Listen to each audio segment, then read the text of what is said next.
pertama, saya akan menjelaskan sintesis yolk atau kuning telur yang terjadi di dalam hati, dimulai dari pituitari atau kelenjar di bawah otak yang menghasilkan hormon gonadotropin. Kemudian ada hormon steroid yang menghasilkan hormon estrogen.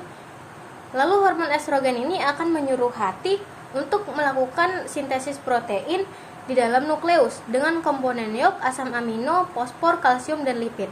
Setelah terjadi proses sintesis protein, akan didapat dua hasil. Yang pertama ada beta lipoprotein yang berfungsi membawa trigliserida, kolesterol, dan lipid. Yang kedua ada phytologinin atau sintesis pembentukan yolk di dalam folikel. Terdapat lipofitelin dan fosfitin yang berfungsi memberi makan sel telur serta melindunginya. Setelah semua proses terjadi, maka akan dihasilkan yolk atau kuning telur. Yang kedua ada sintesis albumin atau putih telur yang terjadi di dalam magnum, membutuhkan waktu sekitar 3 jam. Dimulai dari estrogen yang larut dalam lemak akan melewati membran sel. Kemudian ditangkap oleh reseptor estrogen menjadi 5S.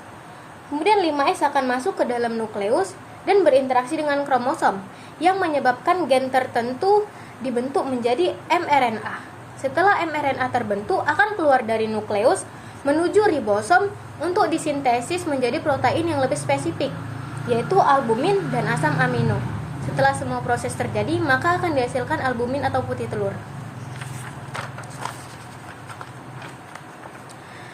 Yang terakhir ada sintesis kerabang yang terjadi di uterus. Komponen dari sintesis kerabang ini ada Ca atau kalsium dan CO3 atau karbonat. Nah, CO3 ini didapat dari CO2 dan H2O dengan bantuan enzim karbonik anhidrase, kemudian menghasilkan H2CO3. Lalu terjadi proses oksidasi, yaitu proses pengurangan atom hidrogen. Jadi yang tersisa hanya CO3. Nah, setelah itu Ca akan berinteraksi dengan CO3 menghasilkan CaCO3 atau kalsium karbonat yang merupakan sebagai penyusun dari kerabang.